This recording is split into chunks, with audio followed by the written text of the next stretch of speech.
This is America in the Morning from Westwood One. Good morning, I'm John Trout. It's Friday, November 7th, 2025. Here's what's coming up on America in the Morning. Flight cancellations are accelerating as airlines comply with the government shutdown order. Taking 10% of the flights out will reduce that pressure. Ed Donahue, Washington. Nancy Pelosi says she won't run for re-election. I will not be seeking re-election to Congress. I'm Clayton Neville. Elon Musk is on course to become the world's first trillionaire. It's not a money thing. I'm Joan Jones. On Wall Street, stocks will try to rebound today from yesterday's tech-led sell-off. I'm Jessica Ettinger. The D.C. sandwich guy, Sean Charles Dunn, has been found not guilty by a federal jury in Washington. Jennifer King, Washington. A Dallas Cowboys player takes his own life, and Senate votes to not block President Trump from attacking Venezuela. All ahead on America in the Morning. On a day when the U.S. Senate is hoping to vote on ending the government shutdown, today's the day that the FAA has ordered flights to be cut due to staffing shortages. Yesterday, there were 200 canceled flights across the nation. Today, that number is expected to be above 1,000, with thousands more delayed. Correspondent Ed Donahue reports that air traffic controllers and TSA agents received a $0 amount paycheck for the second time since the government shutdown began. And Transportation Secretary Sean Duffy, speaking on Fox News, says the flight cutback is all about air safety. We were seeing increased pressure in these 40 markets, and we looked at the data. This was data-driven, and so taking 10% of the flights out will reduce that pressure, which is what we want to do. Now, does that mean there's going to be no delays? There's potentially still going to be delays if we have staffing triggers and we don't have enough controllers in an airspace where we did cut 10%. You might see additional delays. Flight cancellations are accelerating as airlines comply with the government shutdown order. The FAA order is to cut flights by 10% at 40 of the busiest airports, including Anchorage, Teterboro, New Jersey, Tampa, as well as New York, Los Angeles, and Chicago. It's to take pressure off air traffic controllers who are working without pay during the shutdown. Two words you don't want to hear at the airport are canceled and delay. You feel when you come to America that things will work properly, and so we're going to be here probably for about 5 hours now because we thought we had to check in early because of what's going on, so slightly disappointing. So we came here around 2.5 hours in advance, and the lines were to outside. So we had to wait around, or we would have had to wait around 5 to 6 hours to get into the actual airport. In Dallas, Alan Perkins' late-night flight was bumped to the next day. Anyone with plans for the weekend are anxiously waiting to find out their flight status. Reginald Dumas, also in Dallas, is trying to be patient. I don't think it's going to last that much longer because eventually I'm praying about it. It has to break. Some airlines are planning to focus on slashing routes to and from small and medium-sized cities. Ed Donahue, Washington. After nearly 40 years on Capitol Hill, Nancy Pelosi is retiring from Congress. Correspondent Clayton Neville reports. Nancy Pelosi has been a prominent name and voice in American politics for decades. She was elected to Congress in the mid-1980s. She served as Speaker of the House from 2007 to 2011 and again from 2019 to 2023.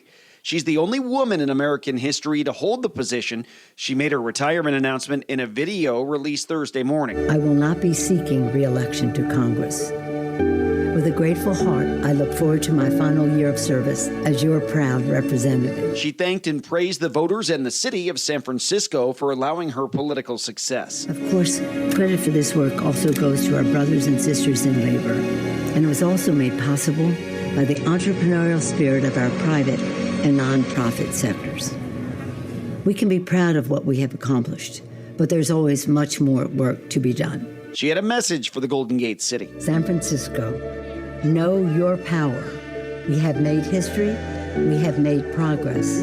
We have always led the way. And now we must continue to do so by remaining full participants in our democracy. Lawmakers on Capitol Hill reacted to the news. I would like to see people exit Washington a lot sooner rather than wait until they're 80. Republican Congresswoman Marjorie Taylor Greene pointed to a need for term limits, but also praised Pelosi when speaking with CNN. She had an incredible career for her party. I served under her speakership in my first term of Congress, and I'm very impressed at her ability to get things done. I wish we could get things done for our party like Nancy Pelosi was able to deliver for her party. So I wish her well in her retirement. Republican Senator Josh Hawley posted on social media, quote, Nancy Pelosi is retiring. Perfect time to pass the Pelosi Act and ban stock trading by members of Congress. President Trump said the retirement is a great thing for America. Meanwhile, Democratic California Governor Gavin Newsom said Pelosi inspired generations. The California primary, with her seat on the ballot, will be held in June of next year. I'm Clayton Neville. The top stories of the day are sponsored by Sleep Number. It's the Sleep Number Black Friday sale. Recharge this season with cozy, soothing comfort. Save on mattress and base bundles, plus free premium delivery. Limited time, only at Sleep Number or sleepnumber.com. The world's first trillionaire. When America in the Morning continues after these messages.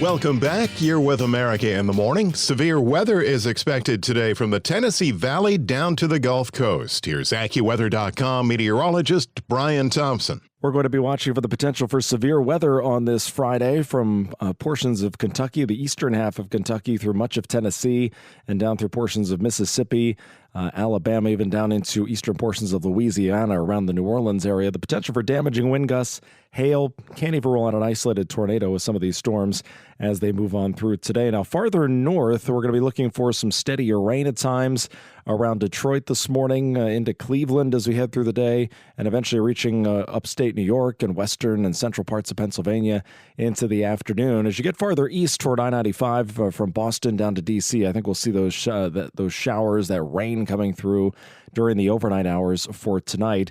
Much of the southeast coast will be dry, just a couple of very spotty showers and thunderstorms across Florida. Back through the Great Lakes, some showers across Wisconsin, back into Minnesota. We're going to be looking at some dry weather across the central and southern plains today on what's going to be a pretty warm day. Highs in the 80s across much of Texas, even the 90s from San Antonio down through the Rio Grande Valley. Much of the southwest still looking dry, and same goes for California. We are going to be tracking some showers across the northern Rockies and even a couple of showers into portions of the Pacific Northwest as well, from Seattle down to Portland. Some showers around, although it will not be an all-day rain today. And that's the weather across America. In Columbus, Ohio, today, clouds and sun with a couple of showers, high 60. A warm day in Dallas for today. We'll have a good deal of sunshine throughout the day and a high near 80. That's the nation's weather. I'm AccuWeather.com meteorologist Brian Thompson.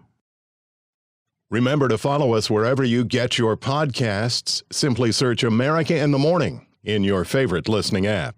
The world may soon have its first trillionaire. Joan Jones has the story of Elon Musk's payday approval granted by Tesla shareholders. Over 75% of Tesla shareholders meeting in Austin, Texas, approved the giant pay package. But it's not a sure bet. Tesla's valuation must shoot from just over $1 trillion to $8.5 trillion.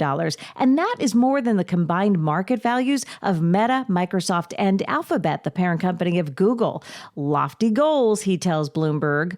It's not a money thing. It's a reasonable control thing over the future of the company. But wait, there's more. Tesla must deploy more than 1 million robo-taxis commercially and sell more than 1 million of those humanoid robots over the next 10 years. We're building millions, potentially billions of humanoid robots. I can't be sitting there and one day get tossed out. The plan also increases his ownership in Tesla from about 13% to 25%, adding over 400 million shares to his holdings. This pay plan doesn't put any limits on Musk's political activities. Also, he won't have to punch a clock. The shareholders didn't establish a minimum amount of time that he must spend working exclusively for Tesla. I'm Joan Jones. There is shock through the sports world after 24-year-old Dallas Cowboys defensive end Marshawn Kneeland took his own life after being involved in a police chase. The story from correspondent Gethin Coolbaugh. Police in a Dallas suburb say 24-year-old Dallas Cowboys defensive end Marshawn Kneeland was found dead of an apparent suicide after evading authorities in his vehicle and fleeing the scene of an accident on foot. Frisco police say Kneeland didn't stop for Texas Department of Public Safety troopers in a chase that was joined by Frisco police. Authorities briefly lost sight of the vehicle. During the search after Kneeland fled, officers received word that Kneeland had shown suicidal indications. He was found dead of a self-inflicted gunshot wound Thursday morning. I'm Gethin Coolbaugh. When we return on America in the Morning, the rising cost of weight loss drugs. President Trump steps in after these messages.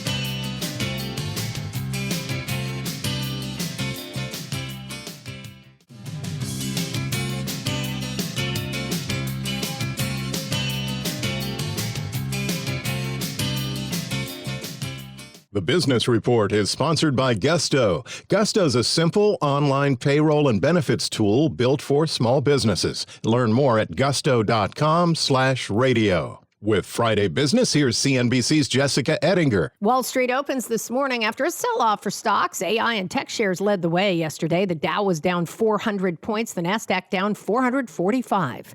Watch airline shares again today. They've been ordered to cut 10% of their flights. The FAA wants to ease the burden on air traffic controllers who aren't being paid in the government shutdown, now the longest in history. It's the 40 largest airports in some cities like Chicago, New York, Washington, Los Angeles, Dallas. It's multiple airports. Houston is another example. If you're a busy airport, you're going to see fewer flights. The question for investors is, how are they going to manage this? And then the big question still hanging out there is, how long does this go on? And, you know, if it gets close to Thanksgiving, people are not going to be happy. CNBC's Phil LeBeau. Job cuts in October hit the highest level for any October in 22 years. Employment firm Challenger, Gray & Christmas says businesses announced more than 150,000 firings last month, a surge from September. When I saw those Challenger layoffs, that can't just be people just saying AI. I mean, there is really in this country a sense that this thing is really causing it. I mean, the Challenger layoffs, but it's the most for an October since 03, the most for a quarter since 08, and of course the most for a year since 2020. Yeah, look, I mean, there it is. I mean, one of the reasons why 2/3 of the stock market keep going down is because the country's slowing down big, and the president may not be aware of this. That's CNBC Mad Money host Jim Cramer with CNBC's Carl Quintanilla. The White House announced a deal lowering the sticker prices for weight loss drugs for some Americans through President Trump's new website, TrumpRx.gov.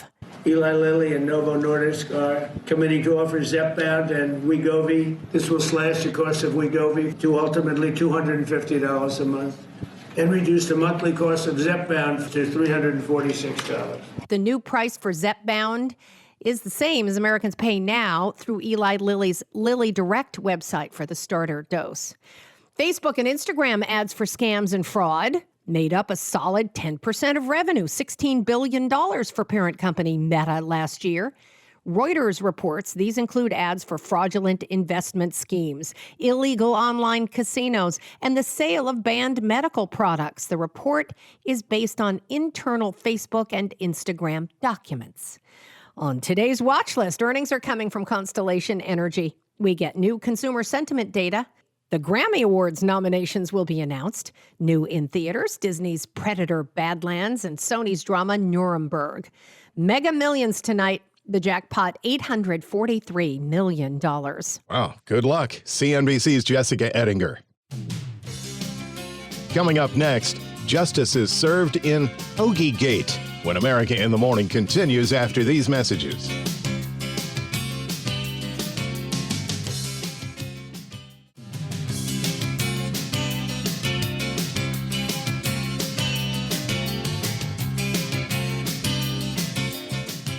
The Senate has said no to a measure that would have required the Trump administration to seek approval from Congress before taking military action against Venezuela.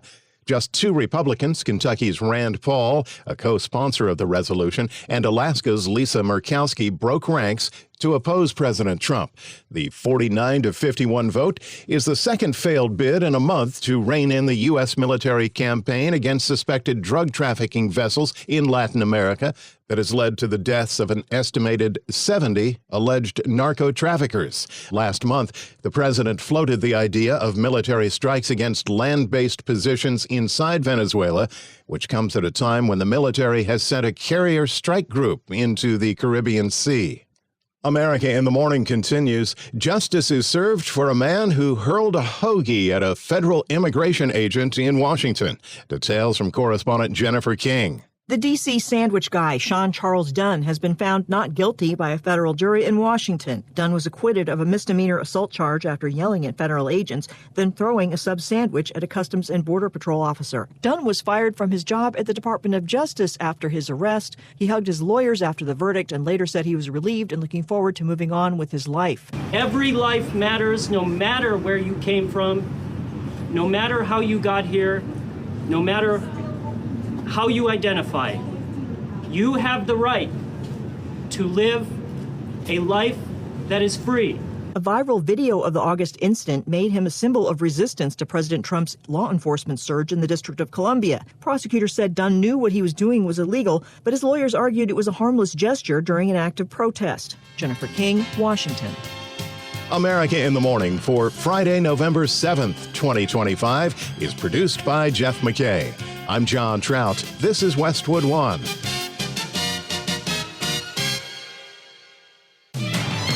This is America in the Morning from Westwood One. I'm John Trout. Coming up this half hour.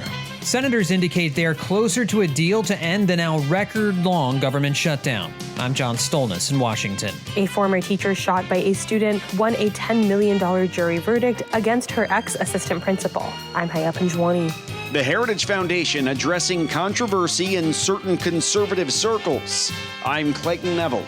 A federal judge has ordered improvements at an immigration facility in Broadview, Illinois, near Chicago, after detainees sued.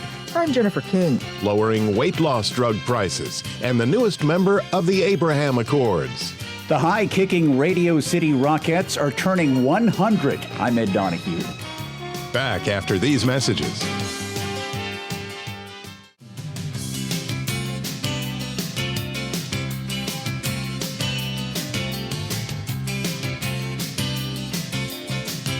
Back now on America in the Morning. Rain will be moving from the Great Lakes into the Northeast today. Here's AccuWeather.com meteorologist Brian Thompson. Well, some of the rain that's moving through the Great Lakes this morning is going to be shifting eastward as we head throughout the day. It will wind up in portions of Ohio, upstate New York, western and central parts of Pennsylvania as we get into the midday and afternoon hours. And eventually this will make its way to the East Coast, to the northeast coast as we head into tonight.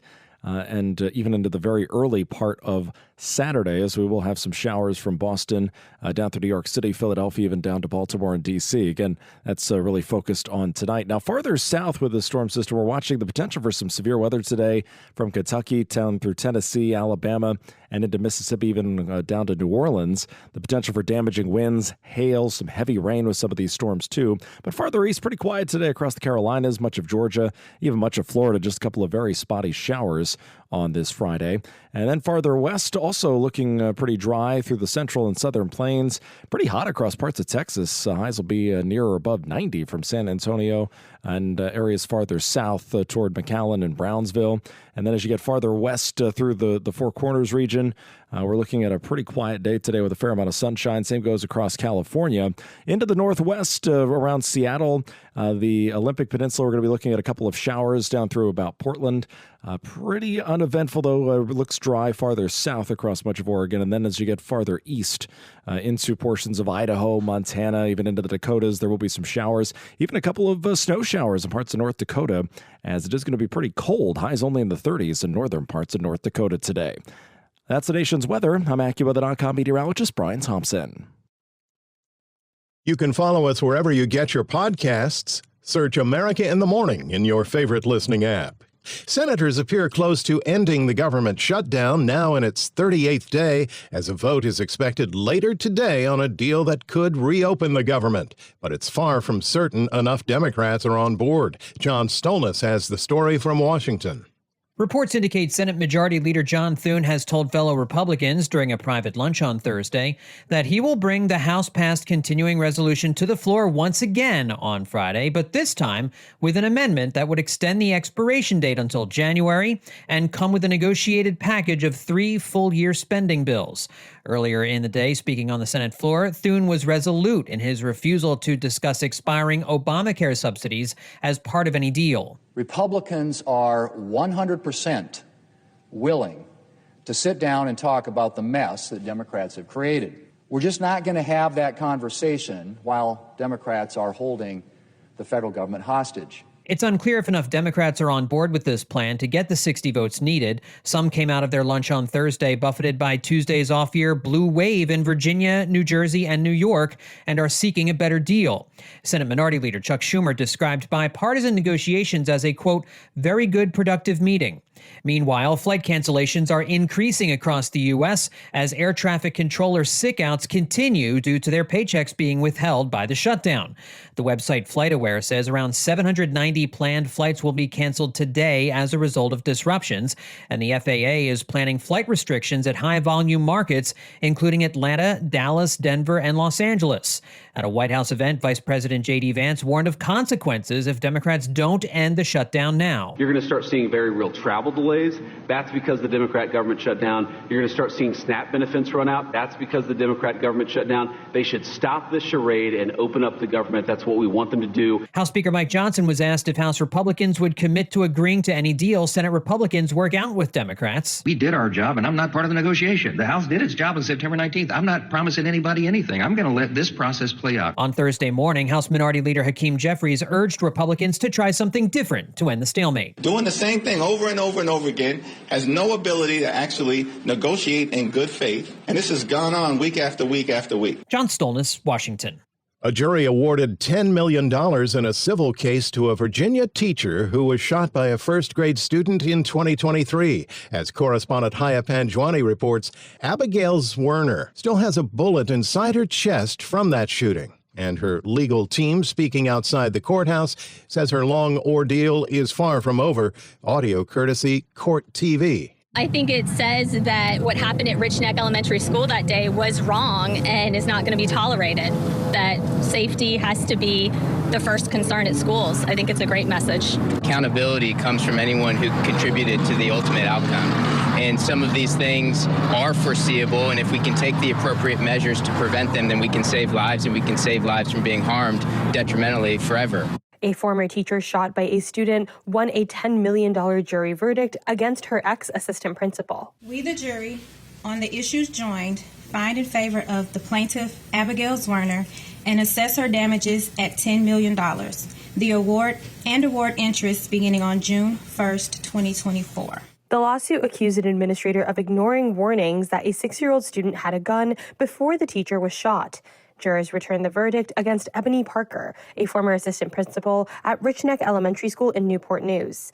Abby Werner was shot in January 2023. A bullet damaged her left hand and remains in her chest. I thought I was either on my way to heaven or in heaven, but then it all got black. My next memory is I see 2 coworkers around me, and I process that I'm hurt, and they're putting pressure on where I'm hurt. Parker was the only defendant in the lawsuit. The shooting sent shockwaves throughout Virginia's military shipbuilding community and the country at large, with many wondering how a child so young could access a gun and shoot his teacher. I'm Haya Panjwani. The fallout continues surrounding the conservative think tank, the Heritage Foundation, following an interview by Tucker Carlson with Nick Fuentes. Correspondent Clayton Neville reports. The controversy in conservative Republican circles surrounds comments by conservative commentators supporting but being critical of Israel and its war with Hamas. In a recent interview on his podcast, Tucker Carlson was speaking with controversial activist Nick Fuentes, who praised Joseph Stalin and promoted being pro-white during the interview. Carlson, during the conversation, made comments about Christian Zionists in Washington. How do you explain Mike Huckabee, Ted Cruz? And there are a lot like that. John Bolton. I mean, I've known them all. George W. Bush, like the Karl Rove. I mean, all people I know personally who I've seen like be seized by this brain virus, and they're not Jewish. Most of them are self-described Christians, and then the Christian Zionists who are, well, Christian Zionists. Like, what is that? He said he dislikes them more than anybody. Because like what? Because it's Christian heresy, and I'm offended by that as a Christian. The comments led to accusations online that Heritage was distancing itself from Carlson in the wake of the interview. Some posts said that the think tank took all Carlson references off its website. Late this week, Heritage Foundation President Kevin Roberts addressed the controversy in a video. My loyalty as a Christian and as an American is to Christ first and to America always.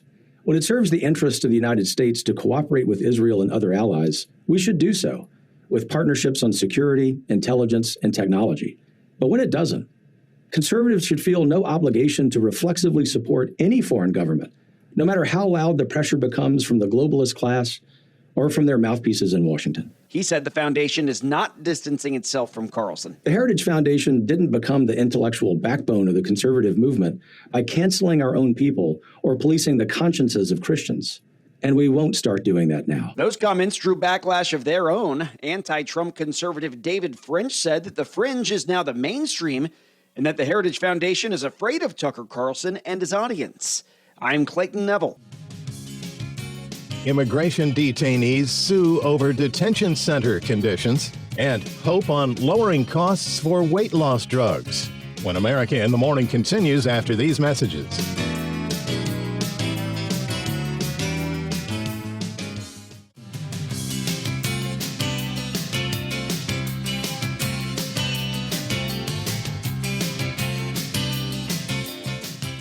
Detainees and protesters in the Chicago area are fighting immigration officials in court, alleging bad conditions and the use of excessive force at a detention center. Correspondent Jennifer King reports. A federal judge has ordered improvements at an immigration facility in Broadview, Illinois, near Chicago, after detainees sued. U.S. District Judge Robert Gettleman criticized the conditions as unnecessarily cruel. The conditions at the Broadview ICE facility were unconstitutional, disgusting, and were unacceptable. Alexa Van Brunt is with the MacArthur Justice Center. She spoke to reporters. He has issued a TRO that has multiple provisions requiring the defendants to fix this condition immediately.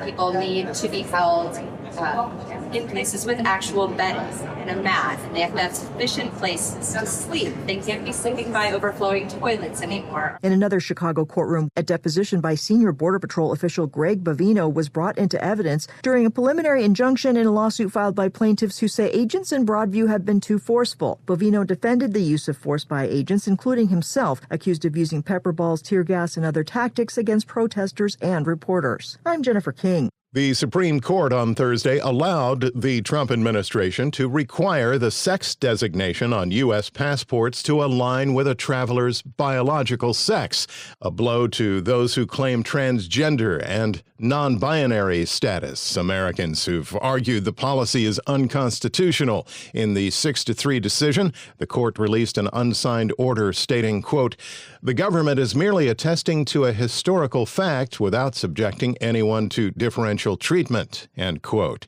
U.S. passports first carried sex markers in 1976, but the State Department in 1992 allowed citizens to choose a marker opposite from their sex assigned at birth if they submitted certain medical documentation, which was changed in 2021 to allow passport holders to place an X as their sex marker on their passport. At the White House, President Trump unveiled a new deal to expand coverage and lower costs on obesity drugs, including Wegovy and Zepbound. Lisa Dwyer reports. President Donald Trump has announced a deal with two leading drug makers to expand coverage and reduce prices for obesity treatments that have soared in popularity in recent years. That will save lives and improve the health of millions and millions of Americans. Access to the drugs has been a consistent problem for patients because of their cost. In addition, Eli Lilly and Novo Nordisk have agreed to provide all of their other medications to Medicaid at most favored nations prices. Most favored nations, meaning that you will pay the lowest price anywhere in the world. Access to the drugs have been a consistent problem for patients because of their cost, around $500 a month for higher doses, and insurance coverage has been spotty. If approved, starting doses of new pill versions of obesity treatments will cost $149 a month. I'm Lisa Dwyer.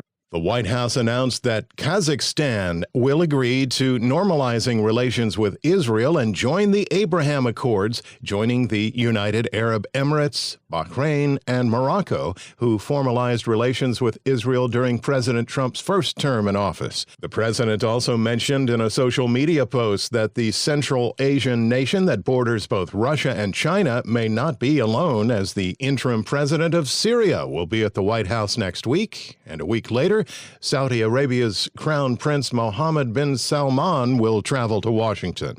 Our program continues. Amazon Kindle is by far the most popular digital book publisher, and they're about to offer a new multilingual AI translator, translating books in multiple languages. Chuck Palm has the story in today's Tech Report.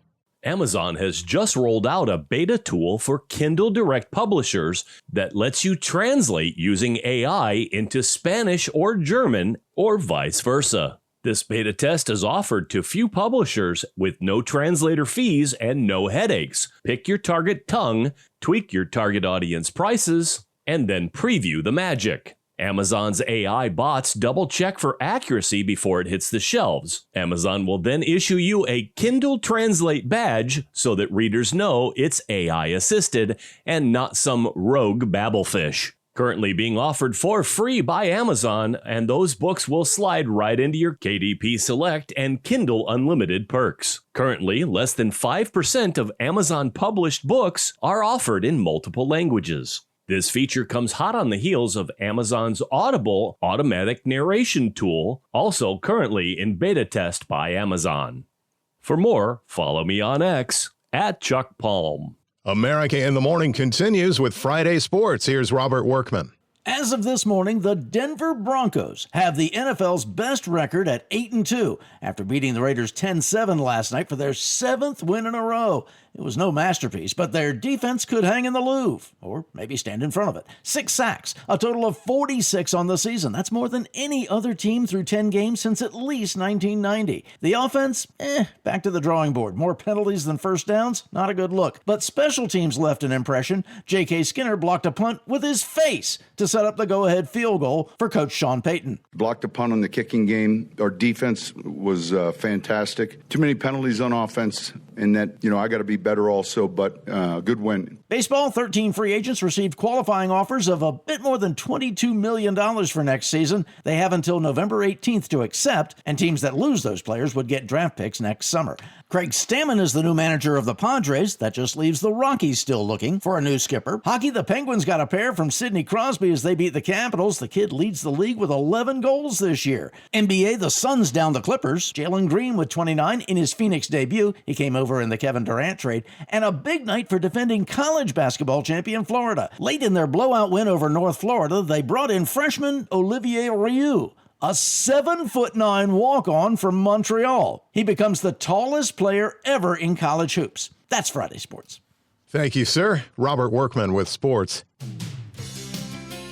There's a predator in the Badlands. That's when America in the Morning continues after these messages.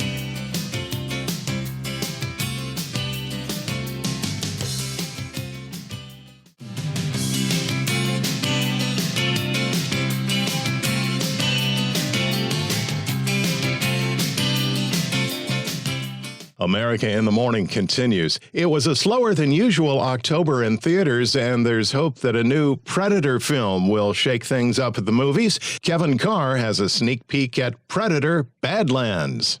After directing the breakout Predator film Prey on streaming, Dan Trachtenberg jumps to the big screen with Predator Badlands. You're not the Predator. You're the prey. The story follows a young outcast predator trying to make a name for himself in his tribe. He travels to a distant planet to hunt the most dangerous creature alive. You're after a creature that can't be killed. the definitive apex predator. Along the way, he befriends a damaged android. I could help you. The biggest kudos I can give this movie is that it approaches the story differently than every other Predator movie out there. It feels grounded in the creature's culture, coming at it from their perspective. The action is great when it's not obscured in darkness, and the chemistry between the roided-out Predator and Elle Fanning as the android is remarkable. You're here to prove yourself. Hunting something that can't be killed. For as heavy and violent as this movie is, it also delivers plenty of moments of comic relief. Well, good luck with your journey. Clearly trying to build on the untapped well of the Alien Predator franchise, Predator Badlands delivers one of the series' best sequels. Though that's not hard considering some of those sequels. We might not be alone in this hunt. Predator Badlands gets 3.5 fangs out of 5. I'm Kevin Carr, and that's the way I see it. This year marks a milestone for a New York City Christmas tradition that's been entertaining holiday goers for 100 years, and it's one that didn't even start in the Big Apple. Correspondent Ed Donahue explains. The high-kicking Radio City Rockettes are turning 100. The New York Christmas tradition didn't start in New York. The Rockettes actually originated in 1925 in St. Louis, Missouri, and they were known as the Missouri Rockets first. Assistant dance captain Taylor Shimko says the act moved to the newly built Radio City Music Hall in 1932, where they are today. Choreographer Julie Branham says over the years, the Rockettes have turned it up a notch or two. We were able to make the numbers a little bit more exciting by making the tempo a little faster. So we used to kick at 140 BPM per minute. Now we kick at 152 BPMs a minute. The troupe's signature Christmas spectacular is a blend of the traditional and modern. I always say from the waist down is the work, from the waist up it's Merry Christmas. More than 1 million people are expected to see the Rockettes this Christmas season, and they will see a new immersive sound system, similar to one used at the Sphere in Las Vegas. I'm Ed Donahue. America in the Morning for Friday, November 7th, 2025 is produced by Jeff McKay. I'm John Trout. This is Westwood One.